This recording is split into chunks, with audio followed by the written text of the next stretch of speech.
Hello students, आज हमारे पास मोशन इन अ प्लेन का new topic analytical method of vector addition. इससे पहले लेक्चर में हमने वेक्टर एडिशन का ज्योमेट्रिकल मेथड देखा था। इसमें हमने तीन तरीके पढ़े थे वेक्टर्स को ऐड करने के: triangle law of vector addition, parallelogram law of vector addition and polygon law of vector addition. अगर triangle law of vector addition की बात करें, हमें टू वेक्टर्स को ऐड करना है। एक ऑब्जेक्ट है जिसमें फोर्स लग रहा है इधर 10 न्यूटन सपोज, और इसमें लग रहा है यहां 5 न्यूटन। हमने कहा इसमें नेट फोर्स फाइंड करो, नेट फोर्स का मैग्नीट्यूड और डायरेक्शन फाइंड करो, वो फोर्स कितना है और कहां लग रहा है इस पे नेट फोर्स। तो हम क्या करते थे, हम triangle law of vector addition से एक का हेड दूसरे के टेल से टच करते थे, तो इसकी पैरेलल शिफ्टिंग कर दी हमने इधर ऐसे, ये 10 न्यूटन और 5 न्यूटन। अब जो ट्राइंगल की थर्ड साइड होगी वो बताएगी इस पे नेट फोर्स, मतलब वो रिजल्टेंट वेक्टर होगा। थर्ड साइड बट वो कैसी ऑर्डर में लेनी है, अपोजिट ऑर्डर में। तो इनका ऑर्डर ऐसे चल रहा है, तो ये हमारा रिजल्टेंट हो गया अपोजिट ऑर्डर में, इस डायरेक्शन में। अब जो इसकी लेंथ होती थी वो बताता था इस रिजल्टेंट वेक्टर का मैग्नीट्यूड और डायरेक्शन, तो ये हो गई।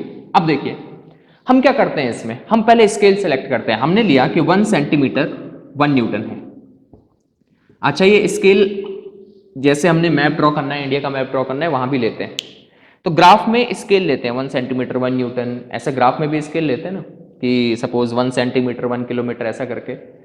तो ये ग्राफिकल मेथड भी इसको कह सकते हैं, ज्योमेट्रिकल मेथड को ग्राफिकल मेथड भी कहते हैं। तो ज्योमेट्रिकल मेथड में पहले हमने स्केल लिया 1 सेंटीमीटर 1 न्यूटन, ये वाली साइड आ गई 10 सेंटीमीटर की, ये वाली आ गई 5 सेंटीमीटर की, कितने एंगल पे है ये जो गिवन होगा वो लिख दिया। इसके बाद हमने इस रिजल्टेंट का लेंथ फाइंड किया with the help of scale. हमने कहा जितना इसका लेंथ आ रहा है वो इस रिजल्टेंट वेक्टर का मैग्नीट्यूड होगा, और डायरेक्शन फाइंड करना है तो ये वाला एंगल फाइंड कर लो प्रोटेक्टर की हेल्प से, यहां इस एंगल पे ये आ जाएगा। अब अगर हमें टू वेक्टर्स को ऐड करना है, रिजल्टेंट फाइंड करना है, तो बार बार स्केल लेके जाओ, प्रोटेक्टर लेके जाओ। हमने कहा नहीं, हम ऐसा नहीं करना चाहते, बार बार स्केल कौन लेके जाएगा, प्रोटेक्टर कौन लेके जाएगा। तो हमने कहा कोई दूसरा मेथड सोचो वेक्टर को ऐड करने का, जहां पे फॉर्मूला अप्लाई करें, डायरेक्ट फॉर्मूला अप्लाई करें और रिजल्टेंट वेक्टर का मैग्नीट्यूड और डायरेक्शन आ जाए। तो ये जो फॉर्मूला मेथड है रिजल्टेंट वेक्टर का मैग्नीट्यूड और डायरेक्शन निकालने के लिए, उसे कहा जाता है analytical method of vector addition. तो एनालिटिकल मेथड मींस फॉर्मूला वाला मेथड। फॉर्मूला अप्लाई करो, रिजल्टेंट वेक्टर का मैग्नीट्यूड और डायरेक्शन आ जाए। तो ओवरऑल हमें यहां पे फॉर्मूला बनाना है रिजल्टेंट वेक्टर के मैग्नीट्यूड के लिए और रिजल्टेंट वेक्टर के डायरेक्शन के लिए, और यही फॉर्मूला मेथड है हमारा एनालिटिकल मेथड। तो यही देखने वाले हैं आज। ये एनालिटिकल मेथड आप triangle law of vector addition पे भी अप्लाई कर सकते हैं, parallelogram law of vector addition पे भी अप्लाई कर सकते हैं। मैं आपको बताने जा रहा हूं triangle law of vector addition से। ठीक है, सबसे पहले फॉर्मूला बनाते हैं for magnitude of resultant vector के मैग्नीट्यूड के लिए हम फॉर्मूला बनाने जा रहे हैं। यही फॉर्मूला मेथड है एनालिटिकल मेथड। चलिए देखते हैं। यहां पे हमें वेक्टर्स को ऐड करना है, एक है ए वेक्टर और एक यहां बी वेक्टर है। हमने पैरेलल शिफ्टिंग कर ली, यहां ये है बी वेक्टर, इन दोनों को हमें ऐड करना है। ठीक है, इसको थोड़ा सा मैं यहां लिख लेता हूं, यहाँ पे बी वेक्टर, इन दोनों को हमें ऐड करना है। तो triangle law of vector addition से क्या करते हैं, एक थर्ड साइड बनाते हैं अपोजिट ऑर्डर में, ऑर्डर ये चल रहा है थर्ड साइड अपोजिट ऑर्डर में, ये हो गया हमारा रिजल्टेंट वेक्टर। ऐसे यही तो करते थे, ये ज्वाइन हो गई यहाँ पे ऐसे। ठीक है, अब देखो, अब देखना, अब हम क्या करेंगे, हमने इसका मैग्नीट्यूड फाइंड करना है पहले। तो यहां से हमने एक परपेंडिकुलर ड्रॉ किया नीचे ओ एन सपोज, और ये हमारा पॉइंट हो गया Q and this is suppose P, this is 90 degree. हमने यहां से एक परपेंडिकुलर ड्रॉ कर लिया। ठीक है, अब सपोज ये एंगल थीटा है। अब ये थीटा है तो ये एंगल क्या A और B वेक्टर के बिटवीन एंगल है, एंगल बिटवीन टू वेक्टर्स। कैसे फाइंड करते थे हम, बताया था मैंने, किन्हीं भी टू वेक्टर्स के बिटवीन एंगल अगर देखना है तो उनकी टेल टू टेल टच होनी चाहिए। इसको आगे शिफ्ट कर दो, इस ए वेक्टर को ऐसे आगे ले जाओ, यह है ए वेक्टर, यह है ए वेक्टर, इसको ऐसे आगे ले जाओ और इसकी टेल यहां पे आ जाएगी, बी वेक्टर की टेल भी यहीं पे है। तो इन दोनों के बिटवीन एंगल कितना हो गया, थीटा। तो थीटा क्या है, theta is the angle between, theta is the angle between A vector and B vector. A vector और बी वेक्टर, इन दोनों के बिटवीन एंगल क्या है, थीटा, ये वाला। ठीक, suppose resultant vector A vector के साथ बीटा एंगल बना रहा है, beta. Resultant vector A vector के साथ कितना एंगल बना रहा है? Beta. So beta is the angle between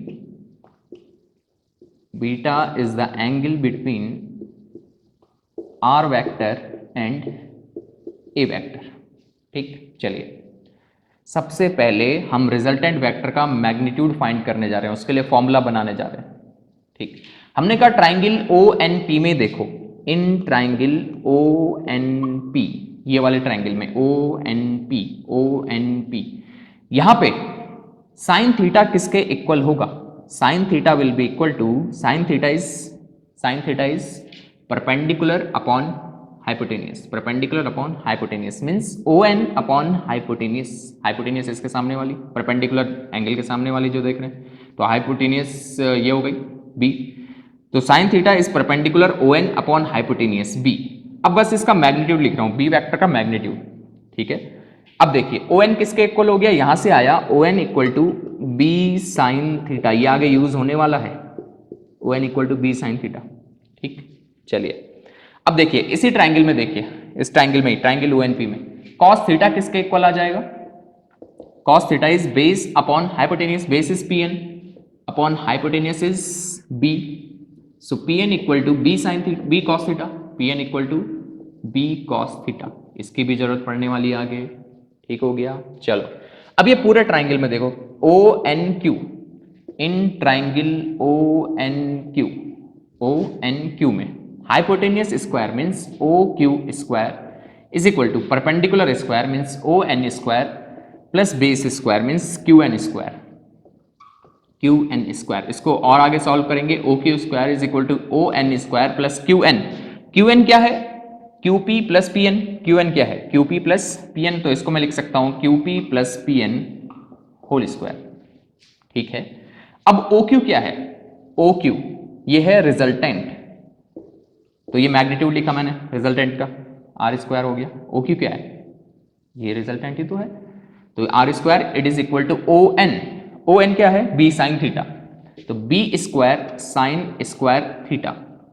ठीक हो गया, ओ एन क्या है? बी साइन थीटा, यहां से निकाला हमने, प्लस क्यू पी क्या है? क्यू पी क्या है? ए, क्यू पी ए है, तो ए प्लस पी एन क्या है? बी कॉस थीटा, तो यहां रखो बी कॉस थीटा स्क्वायर, इसको ओपन करो, R square is equal to B square sine square theta plus A plus B whole square, ये ए है और ये पूरा बी हो गया, तो ए स्क्वायर प्लस ये पूरा बी है, B square means B square cos square theta plus two A B cos theta. ठीक है, समझ आ रहा है? मैथ्स है। चलो भाई और आगे सॉल्व करते हैं। R square equal to A square, अकेले यहां पे लिख लो।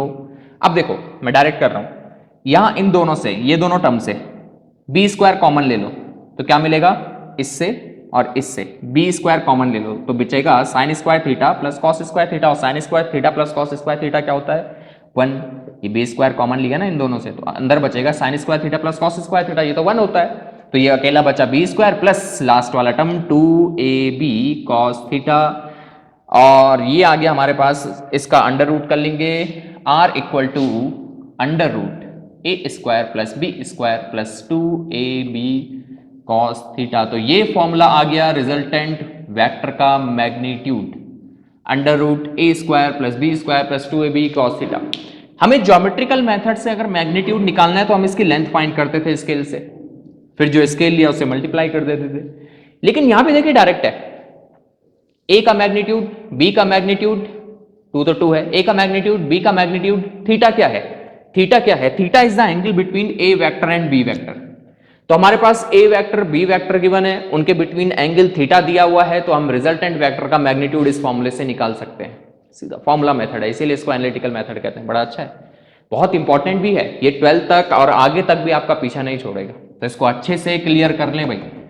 रिजल्टेंट वेक्टर का magnitude is equal to under root A square plus B square plus 2ab cos theta. A है magnitude of A vector, magnitude of B vector 2:2, theta is the angle between A vector and B vector. ठीक, तो ये निकल गया इसका magnitude. अब हमें resultant vector की डायरेक्शन निकालनी है, मैग्नीट्यूड तो आ गया ये फॉर्मूला, अब निकालनी है डायरेक्शन। ये फॉर्मूला इंपॉर्टेंट है, इंपॉर्टेंट है, इंपॉर्टेंट है। मैं इसको रेड कर लेता हूं, ये बहुत इंपॉर्टेंट फॉर्मूला है ये। ठीक है, अब डायरेक्शन निकालते हैं, direction of resultant vector. Direction मतलब हमें एंगल निकालना है, ये बीटा निकालना है। बीटा क्या है? रिजल्टेंट वेक्टर का एंगल ए वेक्टर के साथ। तो आप लिखिए यहां पे डायरेक्शन ऑफ रिजल्टेंट। रिजल्टेंट जब मैं लिख रहा हूं तो मतलब रिजल्टेंट वेक्टर। अब इसका डायरेक्शन देखते हैं कहां होगा, डायरेक्शन ऑफ रिजल्टेंट। ठीक है, डायरेक्शन देखो, डायरेक्शन देखो, डायरेक्शन कैसे निकालें। यहां इस ट्राइंगल में O N Q, tan beta किसके इक्वल आ जाएगा? Tan beta equal to tan theta का formula perpendicular upon base. Perpendicular क्या है? O N, O N, O N. में ओ एन को डायरेक्ट लिख लेता हूं। ओ एन क्या है? B sine theta. O N क्या है? B sine theta.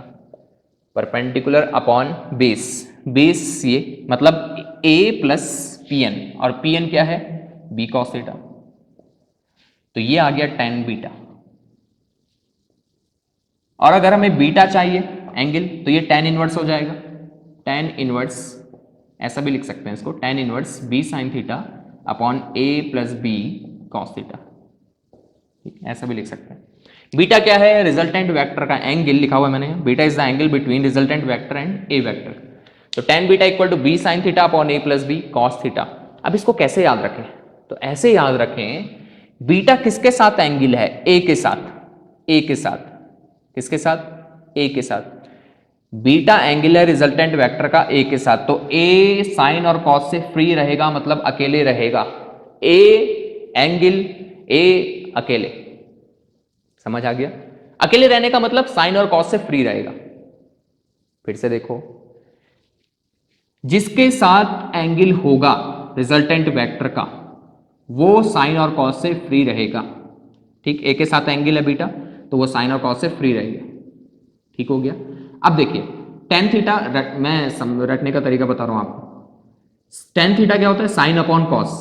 तो ये ऊपर साइन आएगा, नीचे कॉस आएगा, लेकिन किसके साथ? जिसके साथ रिजल्टेंट वेक्टर का एंगल हम नहीं देख रहे हैं, नहीं देख रहे हैं। किसके साथ नहीं देख रहे हैं? बी के साथ नहीं देख रहे हैं। तो बी के साथ B sine theta, B cos theta. फिर से जिसके साथ एंगल होगा, किसके साथ है यहां पे? ए के साथ, वो अकेले रहेगा। A for angle, A for अकेले। ठीक है, चलिए जैसे वैसे जैसे जैसे प्रैक्टिस करेंगे ना आप, ये अपने आप याद हो जाएगा, कोई दिक्कत नहीं है। तो हो गया, समझ आ गया? ठीक है। अच्छा, सपोज यहां पे बीटा एंगल है, ये नोट कर लेना, इसको नोट कर लेना, इसको नोट कर लेना। सपोज बीटा एंगल है, बीटा एंगल है बी के साथ, अभी तो ए के साथ है। अगर बीटा एंगल बी के साथ है तो फिर फॉर्मूला क्या बनेगा? If beta is angle between R and B, तो फिर टेन बीटा किसके इक्वल हो जाएगा? टेन बीटा हो जाएगा बी के साथ एंगल है ना, बी के साथ, तो बी यहां पे अकेले आ जाएगा। जिसके साथ एंगल वो अकेले रहेगा, तो बी लिख दो पहले ऐसे, प्लस। ए के साथ एंगल नहीं है तो ए साइन चलेगा, ऊपर साइन अपॉन ए कॉस थीटा, ऐसा प्लस में। तो टेन बीटा, बीटा क्या है इस समय? रिजल्टेंट वेक्टर का बी के साथ एंगल, रिजल्टेंट वेक्टर का बी के साथ एंगल, तो A sine theta upon B plus A cos theta. ठीक है, जिसके साथ एंगल है रिजल्टेंट वेक्टर का वो अकेले रहेगा। अकेले मतलब साइन और कॉस के साथ नहीं रहेगा। और टेन क्या होता है? Sine upon cos. ये किस में आएगा? जिसके साथ एंगल नहीं है। ठीक है, बाकी अगर सिंपल एंगल लिखना हो, बीटा लिखना हो, तो टेन इनवर्स, बाकी ये टर्म ब्रैकेट। ठीक, जैसा हमने ये लिखा। ठीक हो गया? चलो, अच्छा अब इसके कुछ स्पेशल केसेस कर लेते हैं, इसको नोट कर लो। स्पेशल केसेस, स्पेशल केसेस क्या है? वो वही केसेस हैं जो हम ज्यादातर यूज करते हैं।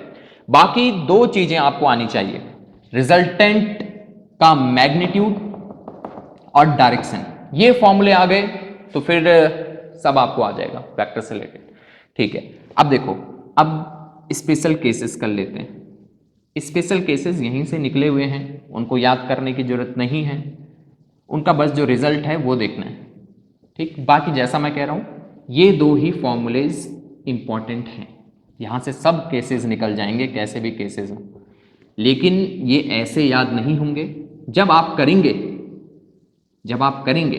धीरे धीरे आपके ब्रेन में ये फिट हो जाएंगे। स्पेशल केसेस देखते हैं। चलो लिखो यहां पे special cases. First case, A vector और B vector are in same direction. A vector और बी वेक्टर सेम डायरेक्शन में। सेम डायरेक्शन का मतलब क्या है? ए वेक्टर इधर है तो बी वेक्टर भी इधर है। अगर इसको आपको थोड़ा प्रैक्टिकली देखना हो तो मतलब एक ऑब्जेक्ट है जिसपे 10 न्यूटन फोर्स इधर लग रहा है और 5 न्यूटन भी इधर ही लग रहा है। 10 न्यूटन भी इधर, 5 न्यूटन भी इधर, सेम डायरेक्शन में। अगर सेम डायरेक्शन में है तो दोनों वेक्टर के बिटवीन एंगल कितना हो गया? Means theta equal to 0 degree. That is theta कितना हो गया? 0 डिग्री। थीटा क्या है? Angle between two vector same direction में, तो एंगल कितना हो गया दोनों के बिटवीन? 0।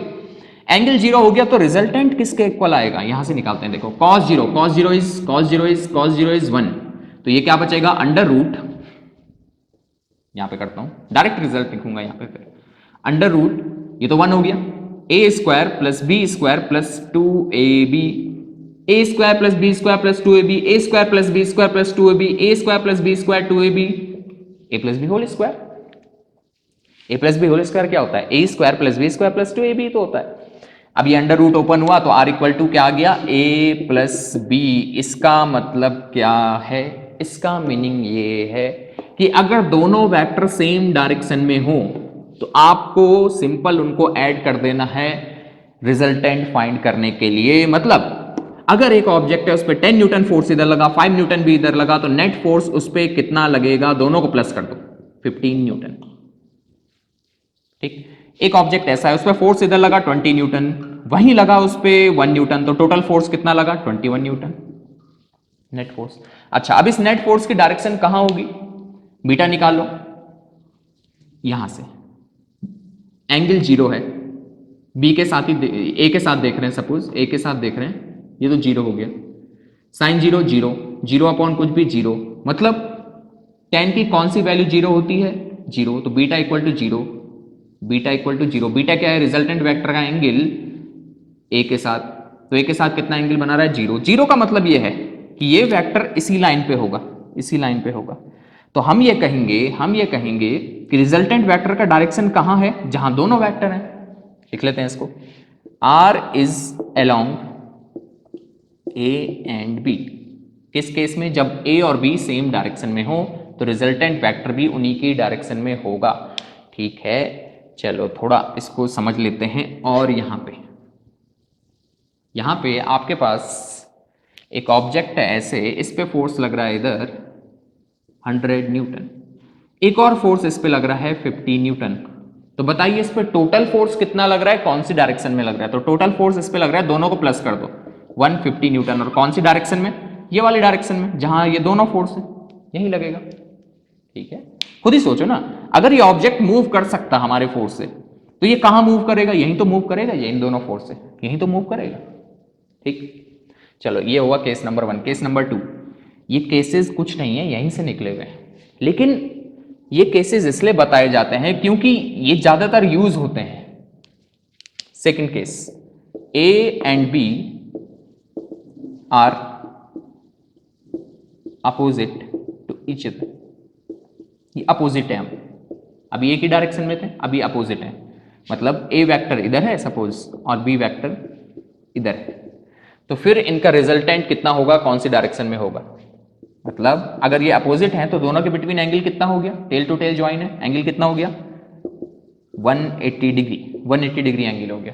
तो R इक्वल टू क्या हो जाएगा? मैग्नीट्यूड क्या हो जाएगा? cos 180 cos 180 cos 180 cos 180 cos 180 minus 1, तो under root A square plus B square minus 1 ये आया, ये यहां मल्टीप्लाई हुआ, माइनस 2ab। अब A square plus B square minus 2ab किसके इक्वल होता है? ये होता है a minus B whole square. अभी अंडर रूट लगा a minus B whole square, तो ये कितना आ जाएगा? R equal to a minus B, a minus B. तो कहने का मतलब क्या है? कहने का मतलब ये है अगर वेक्टर अपोजिट हो, अपोजिट डायरेक्शन में हो, तो जो उनका नेट इफेक्ट बनेगा, रिजल्टेंट बनेगा, वो दोनों का क्या बनेगा? Difference, a minus B. पहले वो लिखना है जो ज्यादा मैग्नीट्यूड का है। ठीक हो गया। अगर एंगल फाइंड करने जाएं तो कितना आएगा? 180 रख दो, साइन 180 0, तो एंगल 0, मतलब इसी लाइन पे होगा रिजल्टेंट। और कहां होगा?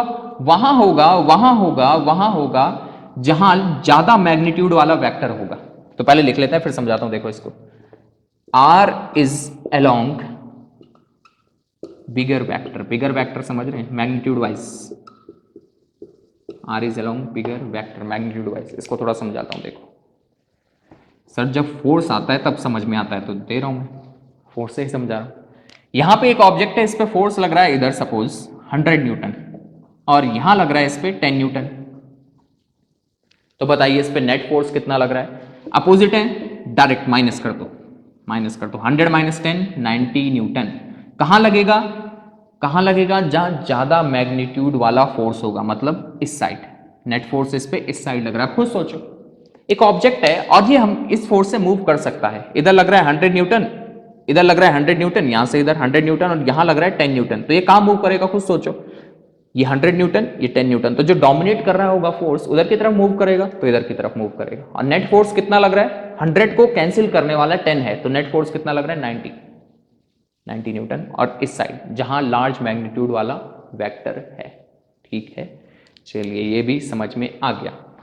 अब देखते हैं केस नंबर 3। केस नंबर 3 दो हो गए। Third case A and B are perpendicular, ये 90 डिग्री पे हैं। कैसे?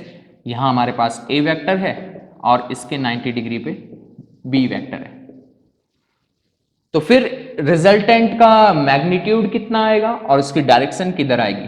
तो पहले मैग्नीट्यूड की बात कर लें। 90 डिग्री मतलब थीटा इक्वल टू 90 डिग्री, दोनों के बिटवीन एंगल कितना है? 90 डिग्री। कॉस 90 0, तो आर इक्वल टू क्या आ गया? आर इक्वल टू आ गया under root A square plus B square. अब स्क्वायर से छोड़ देंगे, under root A square plus B square, ये आ गया रिजल्टेंट। और इसकी डायरेक्शन कहाँ आएगी? तो हमने यहाँ पे एक पैरेललोग्राम बनाया, यहां से ये रिजल्टेंट आया। हमने कहा ये ए के साथ बीटा बना रहा है। किसके साथ? ए के साथ। ध्यान देना, कंफ्यूज मत होना, ए के साथ बीटा बना रहा है एंगल रिजल्टेंट वेक्टर। तो यहां पे tan बीटा किसके इक्वल हो जाएगा? b sin theta. थीटा कितना है दोनों? ये थीटा क्या है? Angle between A and B. Theta क्या हो गया इस केस में? 90। sin 90 1, तो यहां पे लिख लूं, यहां पे लिख लेते हैं tan beta equal to sin 90 तो 1 हो गया, b अपॉन ए के साथ एंगल बना रहे ना, तो ए को ही फ्री रखना है, ए को अकेले रखना है, जिसके साथ एंगल वो रहेगा अकेले। तो ए के साथ देख रहे हैं हम एंगल, ये रहेगा अकेले, ये ए का ए ही रहा, प्लस b cos 90, cos 90 0, तो ये वाला टर्म 0 हो गया, तो b upon A, tan beta equal to b upon A. तो बीटा किसके इक्वल हो गया? tan inverse b upon A. और ध्यान देना ये बीटा किसके साथ एंगल है? ए के साथ। यहां से आप सिंपल भी निकाल सकते थे, देखो यहां से ये राइट एंगल ट्राइंगल बन गया, क्योंकि दोनों 90 डिग्री पे हैं। इसकी पैरेलल शिफ्टिंग कर दी ऐसे, तो ये 90 डिग्री पे आ गया। तो tan बीटा किसके इक्वल हो गया? tan beta equal to perpendicular upon base. Perpendicular कितना है? ये कितना है? ये कितना है? b अपॉन बेस कितना है? a, तो b अपॉन a, यहां से भी निकल सकते हैं। ठीक, तो सिंपल केसेस एक बार फिर से देख लेते हैं। अगर सेम डायरेक्शन में हो ऐड कर दो, अपोजिट हो सब्ट्रैक्ट कर दो, परपेंडिकुलर हो तो ये है resultant under root A square plus B square, और direction tan beta equal to b upon a। ये फॉर्मूले में ये ध्यान में रखना है जिसके साथ एंगल है वो अकेले रहेगा। ठीक हो गया, चलो ये भी ठीक है। अब मैं इस परपेंडिकुलर पे कुछ क्वेश्चन दे देता हूं आपको, ये तो क्लियर हो गया होगा। अब देखो, सपोज आपके पास क्वेश्चन आया ऐसे, फोर्स का ही दे रहा हूं, वेलोसिटी से भी आ सकता है, डिस्प्लेसमेंट से भी आ सकता है, जो भी वेक्टर क्वांटिटीज हैं, लेकिन मैं फोर्स से दे रहा हूं ताकि आप रिलेट कर पाए। ठीक है, ये ऑब्जेक्ट है, इस पे फोर्स लग रहा है सपोज इस साइड लग रहा है इस पे 4 न्यूटन। कितना? 4 न्यूटन। और यहां लग रहा है 3 न्यूटन 90 डिग्री पे। एक ऑब्जेक्ट है, इस पे इधर लग रहा है 4 न्यूटन, इसके 90 डिग्री परपेंडिकुलर पे लग रहा है 3 न्यूटन। तो बताइए जो नेट फोर्स होगा वो कितना होगा, उसकी डायरेक्शन कहां होगी? तो पहले मैग्नीट्यूड फाइंड कर लेते हैं। 90 डिग्री पे हो तो under root A square plus B square, तो R equal to under root A square 16 plus B square 9 means 25 under root 25 means 5 newton. 5 newton इस पे नेट फोर्स लगेगा, बट कहां लगेगा? तो हमने कहा पैरेललोग्राम बनाओ, है तो वो ये, हमें बीटा फाइंड करना है। बीटा किसके साथ है? 4 के साथ। तो tan बीटा किसके इक्वल हो गया? tan बीटा हो गया b अपॉन ए, सिंपल b अपॉन ए के साथ एंगल है वो नीचे लिखना है। तो यहां से कुछ भूल जाओ, यहां से tan beta equal to perpendicular upon base, ये कितना है? 3। अपॉन 4, मतलब beta equal to tan inverse 3/4। इसका वैल्यू क्वेश्चन रहेगा तो गिवन हो सकता है, नहीं गिवन है छोड़ दो, ये एंगल आ गया। तो आप लिख देंगे resultant vector makes an angle of tan inverse 3/4 with 4 Newton force या विद हॉरिजॉन्टल, है ना, ऐसा कर सकते हैं, छोड़ देना है ऐसा, ठीक है। गिवन है तो ठीक है, अगर क्वेश्चन में गिवन है तो लिख लो, आंसर लिख लो, नहीं गिवन है तो इतना छोड़ दो, ठीक हो गया। चलो अब थोड़ा मैं वेक्टर्स को मिक्स कर देता हूँ, ये बहुत इंपॉर्टेंट है आपका analytical method of vector addition, 12th तक, जैसा मैं बता रहा हूँ 12th के आगे भी ये आपका पीछा नहीं छोड़ने वाला, ठीक है। सपोज आपको नेट फोर्स फाइंड करना है, एक ऑब्जेक्ट है, इसमें फोर्स लग रहा है इधर 10 न्यूटन, यहाँ फोर्स लगा इसमें 5 न्यूटन, और यहाँ फोर्स लगा इसमें 5 न्यूटन, यहाँ लग रहा है इस पर 10 न्यूटन, मैं इसको डबल बना लेता हूँ ऐसे, ये वाला 10 न्यूटन, ये वाला 5 न्यूटन, ये वाला 5 न्यूटन। तो बताइए इसमें नेट फोर्स कितना लगेगा और कौन सी डायरेक्शन में लगेगा। सर तो 3 फोर्सेज आ गए। जब ऐसे हो जाए, जब 2 से ज्यादा वेक्टर हो, तो पहले किसी एक पेयर को सिलेक्ट कर लो, उसका रिजल्टेंट फाइंड कर लो। सपोज आप ये 5 और ये 10 इसको सिलेक्ट करते हो, इसका रिजल्टेंट फाइंड करते हो, वो आएगा कहीं यहां, फिर इसका और इसका रिजल्टेंट फाइंड कर लो, वो हमारा नेट फोर्स आ जाएगा। कोई भी पेयर सेलेक्ट कर लो, पहले ये कर लो, पहले ये कर लो, पहले ये दोनों कर लो, जो आपको इजी लगे। सीधा सीधा देखने से पता लग रहा है कि ये दोनों करना सही है, अपोजिट है, इक्वल भी है, कैंसिल हो जाएगा। तो ये 5 न्यूटन इधर, ये 5 न्यूटन इधर, दोनों एक दूसरे के अपोजिट हैं, अपोजिट हैं, तो नेट कितना बनेगा 5 - 5 0, इन दोनों को हटा दो, खत्म। तो एक ही बचाओ 10 न्यूटन इधर, तो ये नेट फोर्स हो गया 10 न्यूटन इन दिस डायरेक्शन, समझ गए, ठीक है। एक और बता देता हूं मैं, देखो यहां पे इस पे लग रहा है सपोज 5 न्यूटन, यहां लग रहा है इधर 2 न्यूटन, और यहां लग रहा है इधर, इसको थोड़ा सा ऐसे कर देता हूं 3 न्यूटन। तो बताइए नेट फोर्स कितना लग रहा है ऑब्जेक्ट O पे, नेट फोर्स। तो ये 3 न्यूटन इधर है, 2 न्यूटन ऊपर है, अपोजिट है, अपोजिट है, अपोजिट है, तो क्या हो जाएगा, अपोजिट है तो माइनस हो जाएगा, 3 - 2 1 न्यूटन। और किस साइड होगा 1 न्यूटन, जिधर लार्ज मैग्नीट्यूड वाला है, मतलब नीचे की तरफ। अब ये 1 बन गया, 3 - 2 1, बट किधर की तरफ, नीचे की तरफ, ऐसे 1 न्यूटन, ठीक। अब इसका रिजल्टेंट निकाल लेते हैं, 2 वेक्टर है, दोनों के बिटवीन एंगल कितना है 90 डिग्री, ऐसे परपेंडिकुलर थे ना 90 डिग्री। तो आर 90 डिग्री में under root R equal to under root A square 25 plus B square 1, तो ये आ जाएगा अंडर रूट 26 न्यूटन, छोड़ दो इसमें, अंडर रूट 26 न्यूटन। डायरेक्शन निकालनी हो तो डायरेक्शन निकाल लेते हैं। सपोज ये है वो, कहाँ आएगा, ये पैरेललोग्राम बना लिया हमने, ये आएगा इधर। सपोज बीटा बना रहा है वो 5 के साथ, 5 के साथ बीटा बना रहा है, 10 beta equal to perpendicular which is 1 upon base which is 5, तो बीटा इक्वल टू 10 इनवर्स 1/5, बस काम खत्म, 10 इनवर्स 1/5 आ तो गया, ठीक है। यहां पे देखो, ध्यान से देखना मैं क्या बोल रहा हूं, tan beta equal to perpendicular upon base तब करोगे आप अप्लाई जब 90 डिग्री हो, 90 नहीं हो तो फिर ये वाला फॉर्मूला, ठीक है। फिर थीटा किस एंगल पे वो है वो करना है, मेन फॉर्मूला वही है, वहीं से आपको निकलना है आगे, ठीक है। चलो ये भी क्लियर हुआ। अब और क्वेश्चंस कर लेते हैं। सपोज हमारे पास 2 फोर्सेज हैं, एक लग रहा है इधर 7 न्यूटन एक ऑब्जेक्ट पे, और इधर लग रहा है 5 न्यूटन, दोनों के बिटवीन एंगल है 60 डिग्री, मीन्स यहाँ पे थीटा है हमारे पास, एंगल बिटवीन 2 वेक्टर्स है 60 डिग्री। आपको फाइंड करना है इस पे नेट फोर्स और कौन सी डायरेक्शन में वो नेट फोर्स लगेगा, 60 डिग्री है, क्या स्पेशल केसेस में से कोई है, नहीं, तो यहाँ पे फॉर्मूले पे अप्लाई करना पड़ेगा। तो पहले आर फाइंड कर लेते हैं, R equal to under root A square, A इसको बोल लो, इसको बोल लो, किसी को भी बोल लो, इसको बोल रहा हूं मैं 49 plus B square 25 plus 2ab 2 7 14 5 70 2ab cos theta cos 60, ये तो फॉर्मूला होता है ये रिजल्टेंट का। तो ये कितना आ गया, R equal to under root 49 plus 25 plus cos 60 क्या होता है, जो sin 30 होता है, sin 30 क्या होता है 1/2 मतलब 35, तो ये कितना आ गया, ये आ गया हमारे पास 35 4 60 under root 109 newton, 109 newton, under root 109 newton इस पे नेट फोर्स लगेगा। डायरेक्शन बता लेते हैं कौन सी, तो हमने पैरेललोग्राम बनाया ऐसे, सपोज बीटा बन रहा है 7 के साथ, बीटा किसके साथ है 7 के साथ, ध्यान रखना। तो tangent beta equal to perpendicular upon base मत कर देना, ये यहाँ पे राइट एंगल ट्रायंगल नहीं है, तो tan बीटा इक्वल टू ये फॉर्मूला, बी जिसके साथ एंगल नहीं है, किसके साथ नहीं देख रहे हैं हम, 5 के साथ नहीं देख रहे हैं, तो 5 साइन थीटा कितना है 5 और 7 में, थीटा है 60 अपॉन जिसके साथ एंगल है 7 प्लस 5 कॉस 60। इसको आगे ओपन करेंगे तो tan beta equal to sine 60 √3/2 5 √3/2 upon 7 plus cos 60 1/2 5/2। Cos 60 क्या होता है 1/2, तो ये कितना हो गया tan बीटा इक्वल टू, ये हो गया आपका 14 19 2 2 गया 5 √3 अपॉन 19, 2 से 2 cancel, so beta is equal to tan inverse 5 √3 upon 19 हो गया। ये आ गया हमारा एंगल, किसके साथ लिख भी लेना है आगे, tan inverse 5 √3/19 with 7 Newton, resultant vector मतलब नेट फोर्स 7 न्यूटन के साथ इतना एंगल बना रहा है। ठीक है, चलो ये भी क्लियर हुआ, यस सर ये भी क्लियर हुआ। अब थोड़ा आगे बढ़ते हैं इसमें, इस क्वेश्चन को देखते हैं। ए बॉडी साइमल्टेनियसली एक साथ given 2 velocities 130 metre per second east की तरफ and other 40 metre per second towards north, find the resultant velocity, उसकी रिजल्टेंट वेलोसिटी फाइंड करनी है। एक साथ उसको 2 वेलोसिटीज दी जाती हैं, एक ईस्ट की तरफ 30 मीटर पर सेकेंड और एक नॉर्थ की तरफ 40 मीटर पर सेकेंड।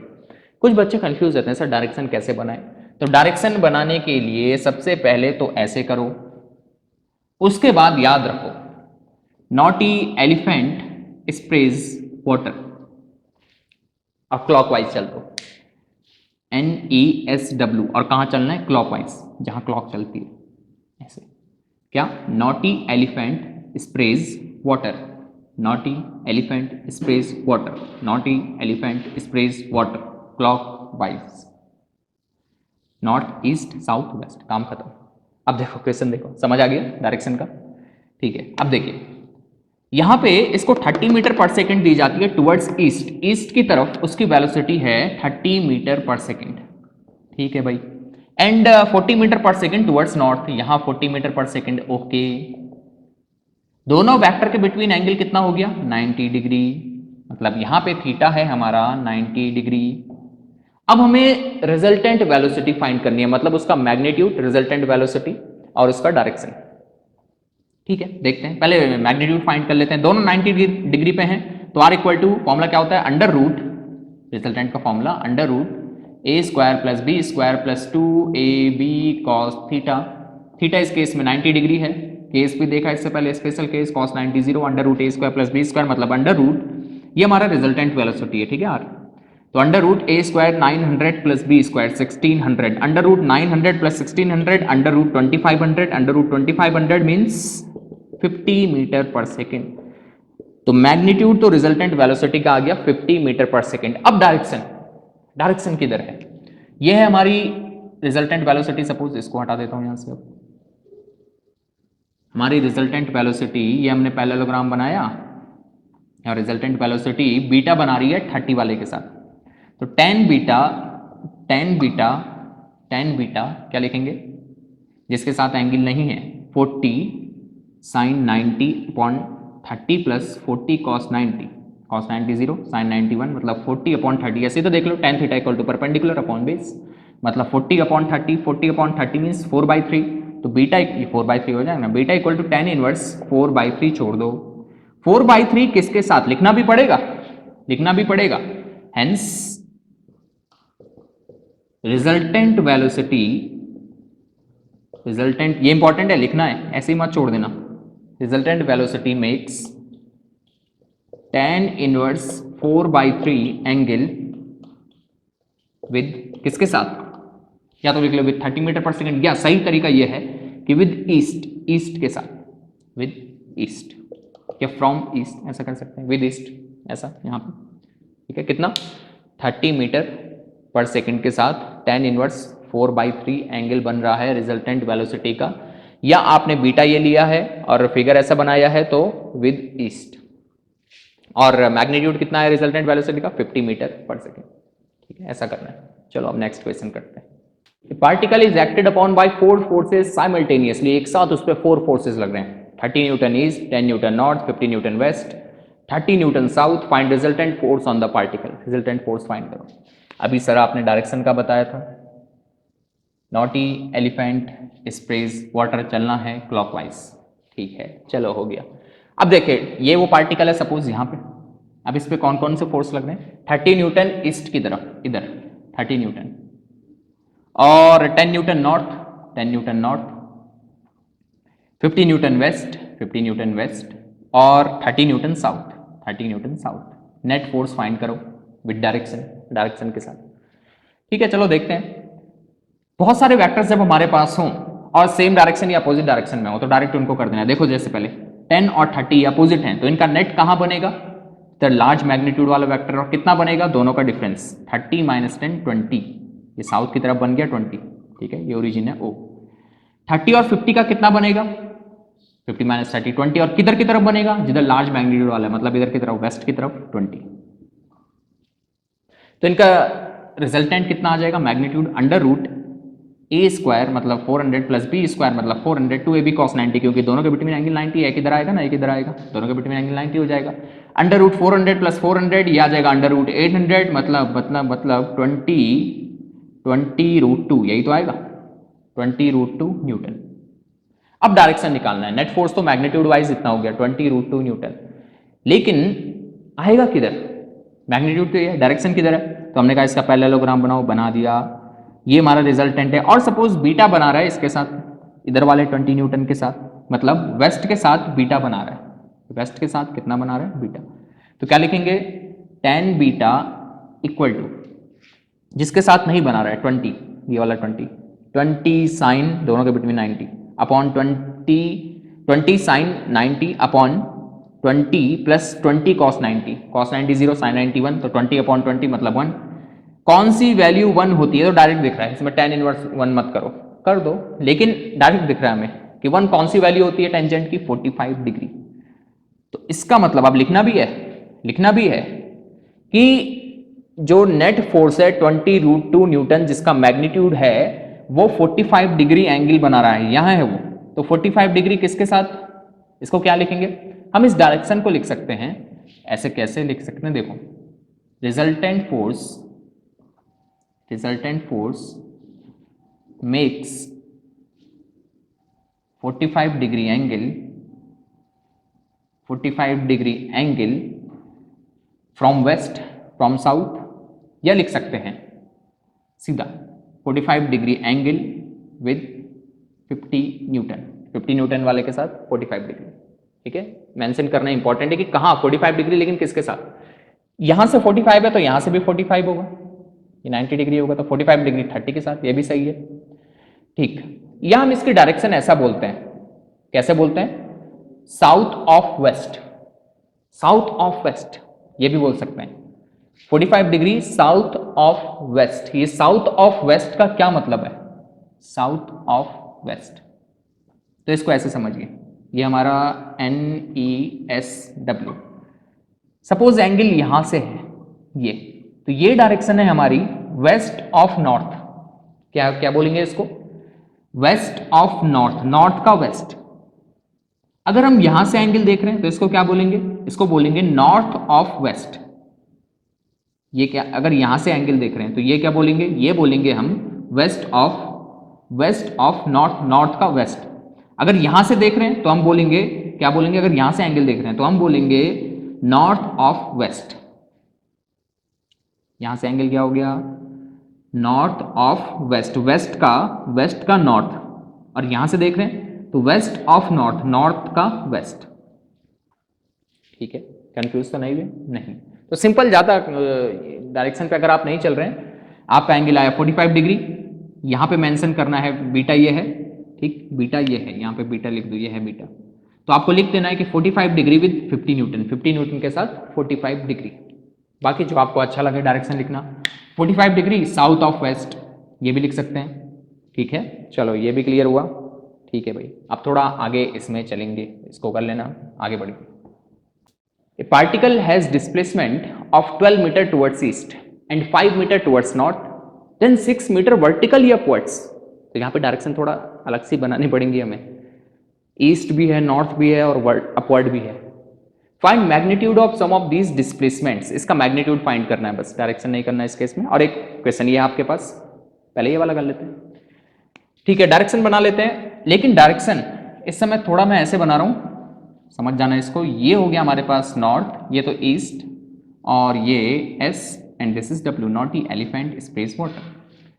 ठीक है, वर्ड अपवर्ड जब ये बोलेगा तो मैं डायरेक्शन ऐसा लिया है मैंने, देखो ये ईस्ट हो गया, ये वेस्ट हो गया, इधर नॉर्थ हो गया, इधर साउथ हो गया। जब ये अपवर्ड बोलेगा तो मैं ऐसे लूंगा, मैंने ये ऐसे इस प्लेन में ड्रॉ किया, समझ रहे हैं, इस प्लेन में। ठीक है, जैसे रियलिटी में होता है ये वाला प्लेन। अब देखो displacement 12 metre towards east, 12 metre east की तरफ वो चला ओरिजिन से, सपोज यहां 12 मीटर, ठीक है भाई चले गया।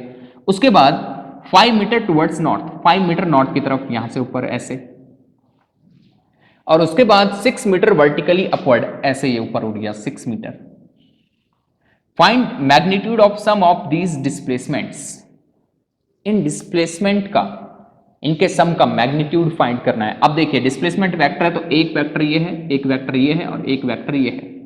तो हम इसको कैसे करेंगे, पहले इसको समझ लेते हैं। ये हुआ क्या, पहले ये 12 मीटर ईस्ट की तरफ, मतलब इधर की तरफ, यहां ईस्ट है, यहां ऐसे चला, फिर 5 मीटर नॉर्थ पीछे ऐसे चला, और फिर 6 मीटर ऊपर। समझ गए कैसे, पहले ये सीधा ऐसे, फिर यहां से ऐसे, फिर ये 6 मीटर ऊपर। तो हम इसका रिजल्टेंट निकालेंगे इन सब डिस्प्लेसमेंट का। तो पहले 12 और 5 का निकालते हैं। 12 और 5 कितने एंगल पे हैं, 90 डिग्री पे, क्योंकि ये पहले 12 मीटर इधर, फिर 5 मीटर ऐसे 90 डिग्री पे। तो इनका रिजल्टेंट ये हो गया, इसका मैग्नीट्यूड निकालते हैं 12 और 5 का। तो R1 कर रहा हूं मैं इसको, इन दोनों का resultant, it is equal to under root A square 144, 12 का square 144, plus B square 25, plus 2ab cos 90, क्योंकि 12 मीटर 5 मीटर ये दोनों 90 डिग्री पे हैं, तो cos 90 तो 0 हो गया, वो हो गया। तो R1 equal to under root 169 means 13 metre, under root 169 आएगा ना, तो 13 मीटर। तो ये आ गया 13 का। ठीक है, अब देखिए एक ये और एक ये ऊपर वाला, इन दोनों के बिटवीन एंगल कितना है, 13 मीटर इधर है, 6 मीटर ऊपर है, तो दोनों के बिटवीन एंगल है 90 डिग्री। अब इन दोनों का रिजल्टेंट निकालते हैं। तो R2 मतलब फाइनल R, इन दोनों का तो ये बन गया ना। अब जो रिजल्टेंट आएगा हमारा, resultant displacement, it is equal to under root 13 square 169 plus 6 square 36 plus 2 13 into 6, 2 into 13 into 6 cos 90, 13 इधर 6 इधर, cos 90 0, तो ये क्या बन गया, ये तो 0 हो गया ना। तो R equal to under root, ये बन गया 15 205, क्या सही है, यस 205, सॉरी न्यूटन क्यों लिख रहा हूं मैं, 205 मीटर, 205 मीटर, ये रिजल्टेंट आ गया 205 मीटर, अंडर रूट 205 मीटर। ये क्या आया हमारे पास, रिजल्टेंट डिस्प्लेसमेंट। डायरेक्शन नहीं फाइंड करना था, बस मैग्नीट्यूड ही फाइंड करना था, क्वेश्चन में यही बोल रहा था। तो एक बार फिर से देख लें इससे, 12 मीटर गया ईस्ट, 5 मीटर गया नॉर्थ, और फिर 6 मीटर ऊपर गया वर्टिकली अपवर्ड। अब वर्टिकली अपवर्ड कैसे भी गया हो पता नहीं, जैसे भी गया लेकिन गया, क्वेश्चन में तो ऐसा ही है। तो 12 मीटर ईस्ट की तरफ गया, 5 मीटर इधर, 6 मीटर ऊपर।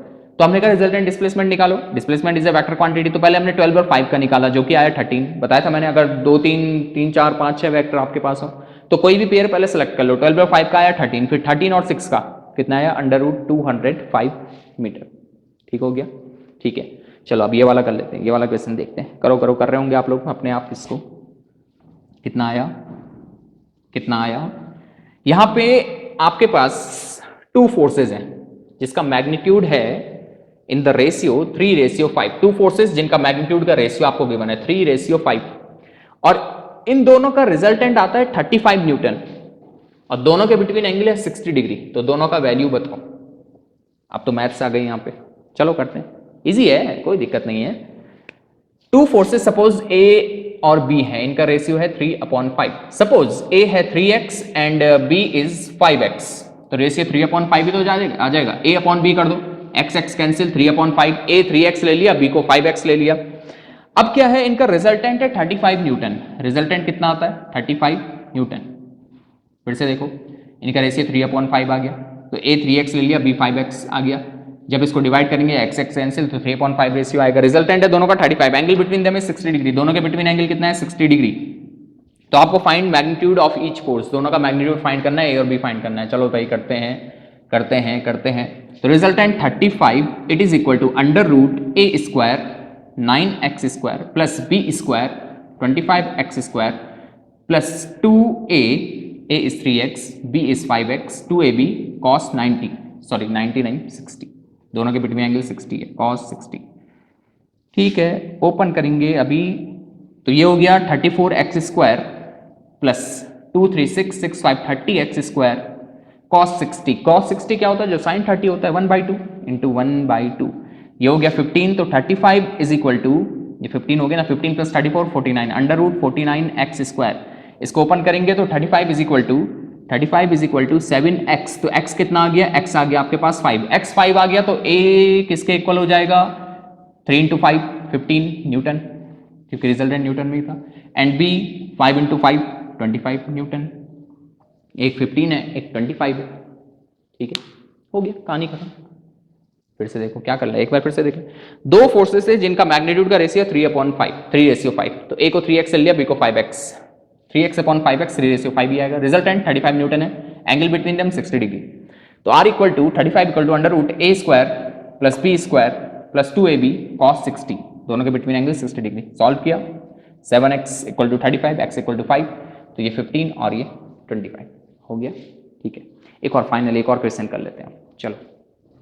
अब AIEEE 2002 में आया हुआ एक अच्छा क्वेश्चन देखो। Sum of magnitude of two forces acting at a point is 18 newton. किसी एक पॉइंट पे दो फोर्सेज एक्ट कर रहे हैं, उनका सम है 18 न्यूटन। सपोज दो फोर्सेज है हमारे पास P एंड Q, इस पॉइंट पे लग रहे हैं, और P प्लस Q ये है हमारे पास 18 न्यूटन, ये गिवन है। एंड मैग्नीट्यूड ऑफ रिजल्टेंट, इन दोनों का रिजल्टेंट आ रहा है 12 Newton. If the resultant makes an angle of 90 degree with the force of smaller magnitude, suppose P is less than Q, smaller magnitude वाला P है, तो इसके साथ रिजल्टेंट कितना एंगल बना रहा है, 90 डिग्री। तो tan beta equal to, formula apply करते हैं, tan बीटा जो रिजल्टेंट बना रहा है किसी वेक्टर के साथ 90 है, वो गिवन है हमारे यहाँ पे, इट इज इक्वल टू जिसके साथ बना रहा है वो अकेले रहेगा। किसके साथ बना रहा है, स्मॉलर मैग्नीट्यूड वाले के साथ, जो कि P है, तो वो अकेले रहेगा। यहां नीचे आता है Q cos थीटा P के साथ, और यहां ऊपर आएगा Q sin थीटा। ठीक है, जिसके साथ बना रहा है वो अकेले रहेगा, बताया था पहले भी। tan 90 क्या होता है, tan 90 होता है इनफाइनाइट, अनडिफाइंड, यही तो होता है। तो undefined is equal to Q sin theta upon P plus Q cos theta. अब ये जो टर्म है ये अनडिफाइंड कब हो सकता है, जब ये जीरो हो जाए।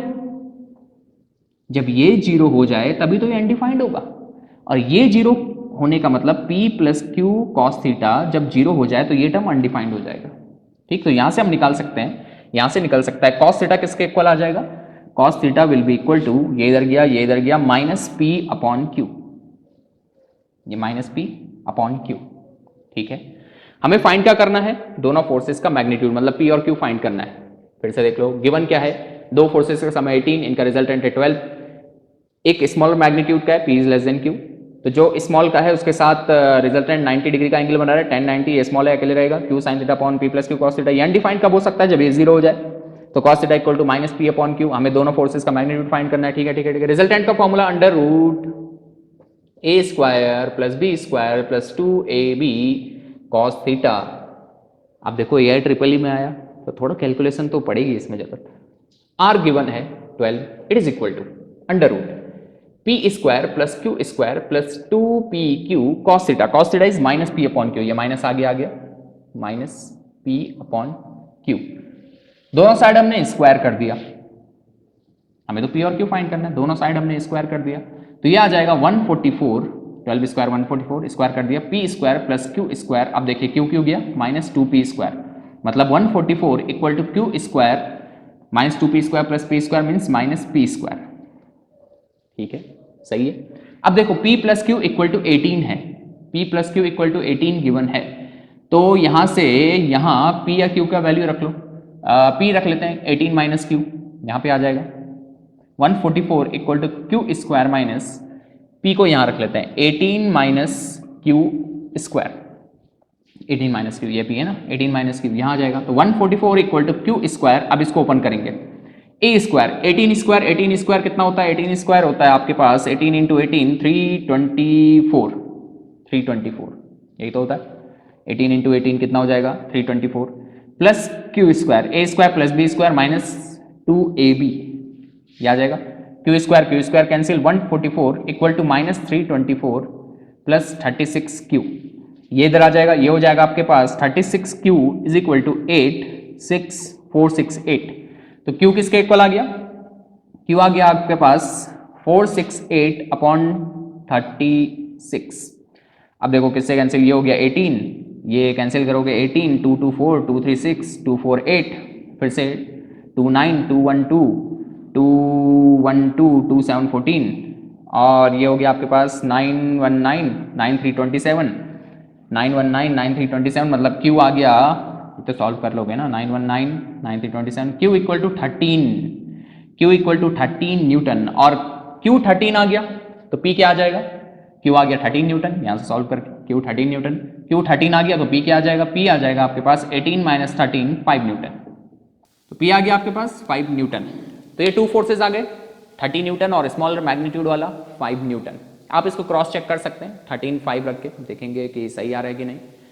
तो ऐसे ही प्रैक्टिस करते रहें। That is enough for today. Next lecture में हम analytical method of vector addition से कुछ और क्वेश्चंस करेंगे। ये बहुत इंपॉर्टेंट टॉपिक है, जैसा मैंने स्टार्टिंग में भी बताया, ये 12th में भी और 12th के आगे भी काम आने वाला है। So that is enough. Thank you.